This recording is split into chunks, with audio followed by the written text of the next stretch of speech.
ഇവിടെ ഒരു തറ കെട്ടിയിട്ടുണ്ട്. ആ തറയുടെ മുകളിലേക്ക് സ്റ്റെപ്പും കാര്യങ്ങളൊക്കെ ഉണ്ട്. എന്തൊക്കെയോ ഫങ്ഷനൊക്കെ നടത്താൻ പറ്റുന്ന രീതിയിലാണ്. സിനിമ ഷൂട്ട് നടന്നിട്ടുണ്ടോ എന്നൊരു സംശയമുണ്ട് ഇവിടെ. ആ രീതിയിലാണ് ചെയ്തിട്ടുള്ളത്. ഇതിൻ്റെ ചില സ്ഥലങ്ങളിൽ പോകാൻ പാടില്ല എന്ന് പ്രത്യേകം എഴുതിയിട്ടുണ്ട്.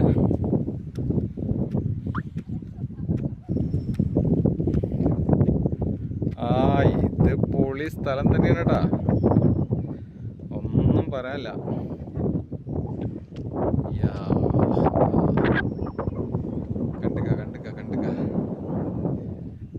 കണ്ടുക അതാ ഒരു വെള്ളക്കെട്ട്.